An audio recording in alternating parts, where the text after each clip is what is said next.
Well, just a little walk around of Ghost Rider. This is an airplane that I designed and built and painted. It's the Carbon Cub EX3, which has all the latest goodies on it.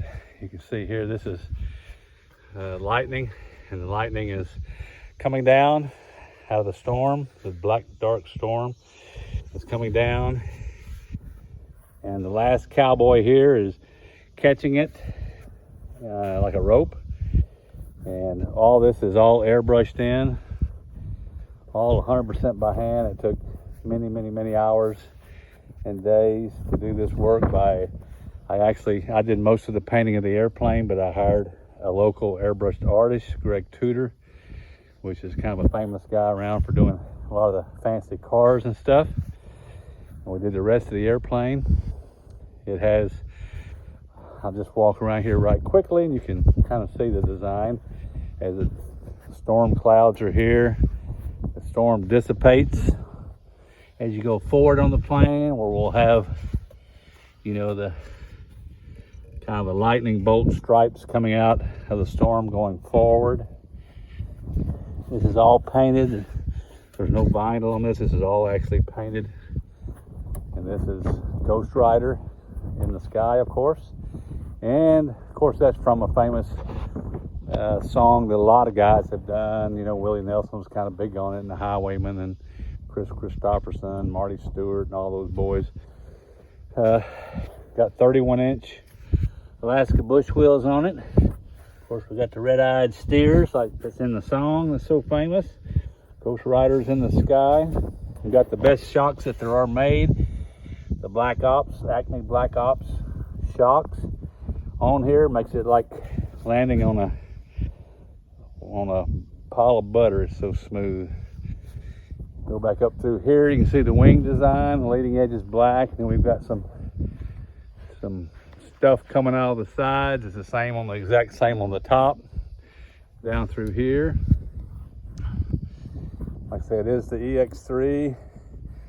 It has dual comms. That are the antennas that are here, dual comm antennas, and of course the GPS, which is for the 355.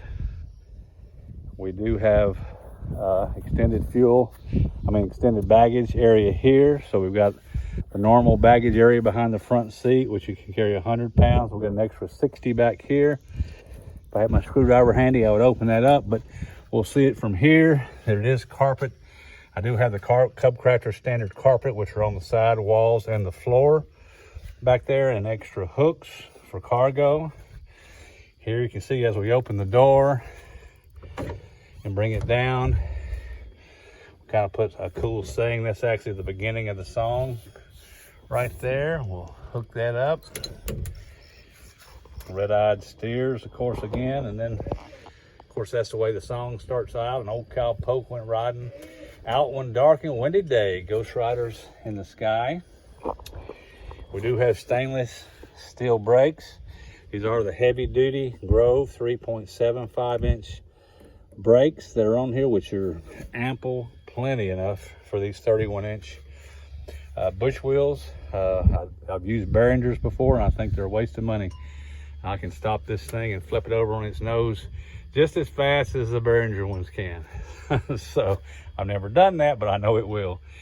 This is, I'll show you back in here. You can kind of see, this is the aft cargo area here. You can see when I'm by myself, I'm still in flight testing on this plane.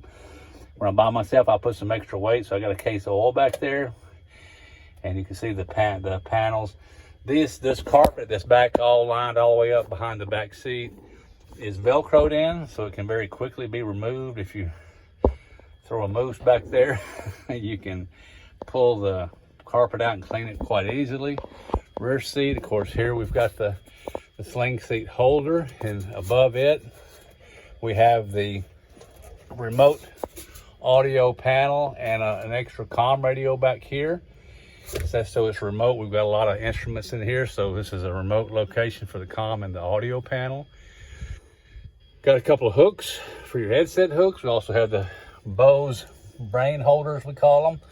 these little things here, you can put your Bose headset holders in and control them so they're out of your way. Cords aren't dangling around.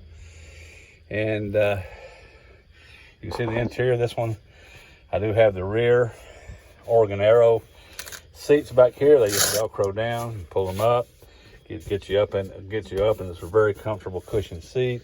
Of course, you got the rear controls, the EX3. What was great about it is we've got built-in air passages back here, so you can bring heat back here to either the top and the lower vent. Just by the passenger can open them as they want. Of course, all carbon fiber interior panels. As we go forward, got our fuel selector, prop and throttle controls and mixtures up here. Flap handle. Here, this is a complete IFR panel. This is the G3X Touch, of course. And what we've got is an IFR navigator here. That is the GNC 355, which is an IFR navigator. And it also has a separate comm here. So it gives you a second comm in there. You can see we've got a comm 1 up there, and then we've got a comm 2 over here. And you can select which one you want to talk off of, but you can actually monitor both of them if you want. There's an audio panel button right there. You click it and you can control all your audio. Your phone will tie into the system, so you can use your telephone through your system with that. It'll Bluetooth into it. Plus it controls things like the Sirius XM radio and your other alerts. You can bring in Bluetooth music from your iPhone if you want.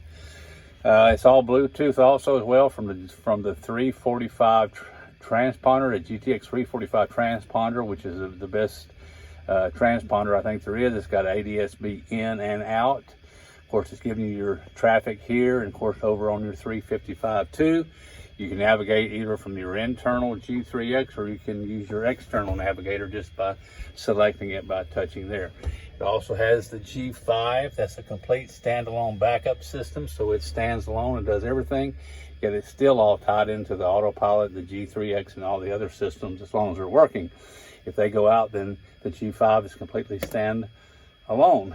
And of course, all of our standard stuff in the Carbon Cub. We've got all the extra landing. We've got the extra landing lights on the right side and the left side, all the strobe kits and everything there. And their drink holder built in. I put these web pockets in. You see I've got one up here for the pilot. I put one over here on the side over here.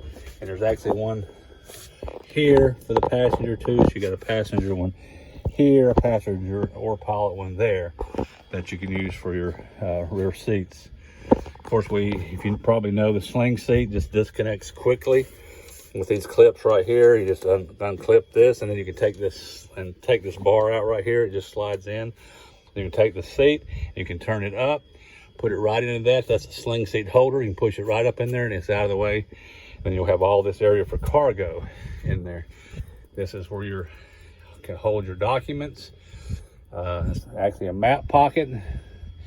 And then here I'll keep the operating limitations and a copy of the pilot operating manual, which is a customized pilot operating handbook for this airplane, which after I do all the flight testing, get all the numbers, it all goes in here, weight and balance, stall speeds, and so forth. And we can walk around the airplane and see some more of it.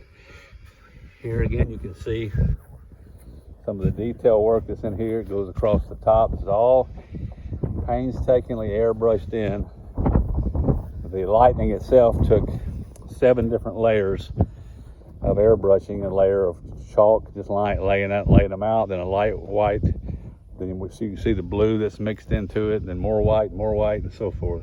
So that all goes in there. On the back, we've got the best tail wheel suspension. It's the Stinger, the Acme Stinger, along with the 3200 baby bush wheel.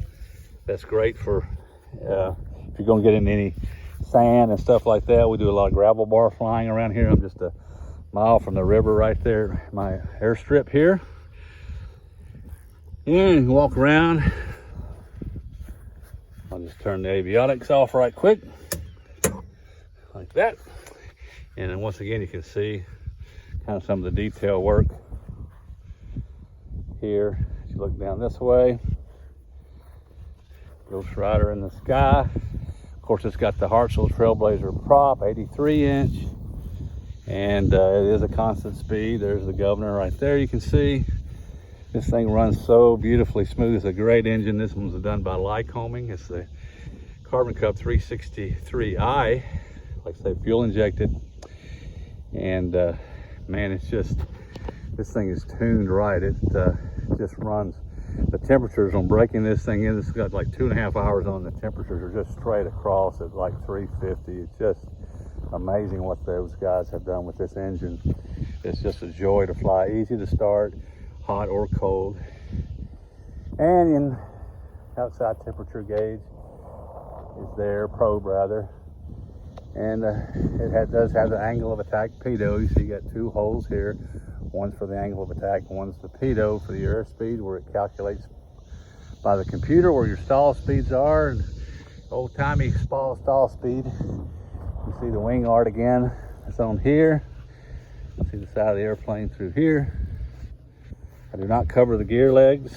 And the reason I don't do that is if you do off airport, you don't want to get some rocks and stuff kicked up into it, mess up your fabric. So most of the guys don't cover them anymore. I do things like turn the brake disc up so you got your lines coming at the top. They actually say to install them at the bottom normally. Well, of course, that's where if you were to hit a rock or something like that, you could break the line. So we put them up here to keep them more protected. And just little tips and tricks that you use if you've been in the field much. Kind of see the top and the back and the other side.